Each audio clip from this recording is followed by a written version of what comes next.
Cyprien Jabrin.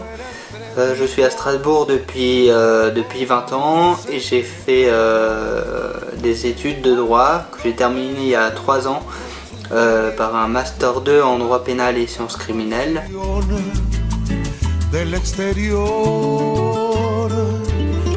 Sé que tú me quieres como yo, que muero de amor por ti. Y en lo más íntimo de nuestro hogar, vivimos juntos para amar. J'ai découvert la salsa grâce à l'association Vue d'Ensemble, de laquelle je fais partie depuis sa création. J'ai décidé de participer au cours de salsa quand Vue d'Ensemble les a mis en place l'année dernière. Et voilà, ça m'a bien plu. Alors la danse, ça m'intéressait plus ou moins, mais c'était surtout le rock qui m'attirait. Puis le problème était les cours en tant que tels. Avec des voyants, je pensais être un peu perdu au milieu de tout le monde. Ça aurait demandé au prof de m'expliquer en plus, ça aurait un peu ralenti les autres. C'est pas que c'était une bonne solution, c'est pour ça que dès que Vue d'Ensemble a mis en place les cours de salsa qui sont faits pour malvoyants, non-voyants et voyants tous ensemble, la pédagogie est un peu plus adaptée, plus simple pour moi. 5, 6, 7, pas, on ouvre, 5, on ouvre, 1, on ouvre, 5, on ouvre. Pas chasser, 1, pas, 5, 6, 7, 1, la pause, 1, 2, 5, 6, 7, 1, la pause, 1, et 1, tous en eau, 1, 2.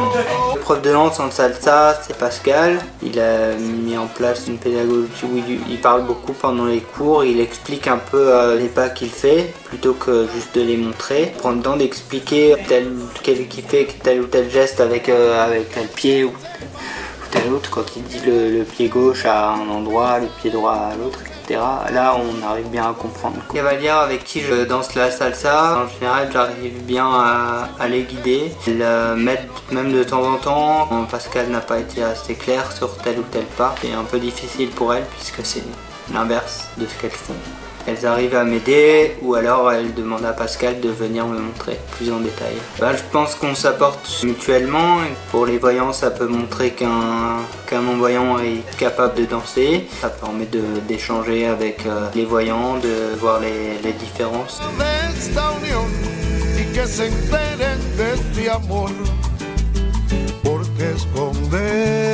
Danser la salsa me donne confiance en moi. Il y a un cours qui m'a assez marqué, oui, c'était il a décortiqué la musique de la salsa en mettant tous les instruments l'un après l'autre séparément et pour les mettre ensemble ensuite pour montrer un peu comment la musique de la salsa a été construite. Il l'a décomposé, ça m'a bien aidé à prendre le rythme de la salsa et à écouter les instruments plus en détail.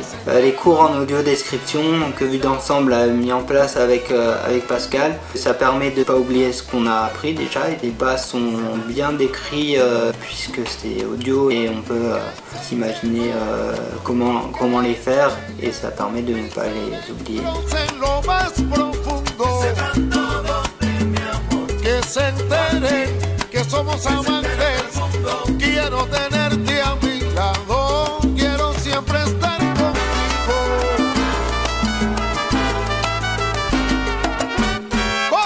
Mes proches sont au courant que je danse la salsa. J'ai des vidéos de temps en temps sur Facebook. Ils ne sont pas plus surpris que ça. Non, je n'étais pas prédestiné à danser du tout, mais que je suis sportif et que je fais du judo, que je pratique une fois par semaine. Je suis ceinture marron. C'est l'avant-dernière, la ceinture noire qui est le plus haut niveau en judo. Ça fait 15 ans que je pratique le judo. Là, j'ai fait de la compétition pendant 10 ans à peu près. J'ai arrêté la compétition.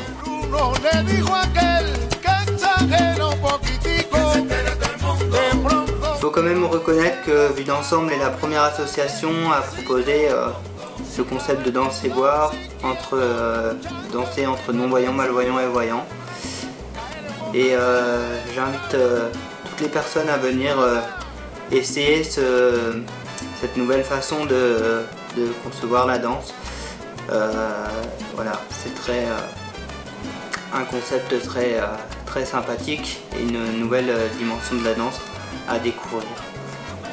Et puis on rend hommage au professeur Pascal, qui est super.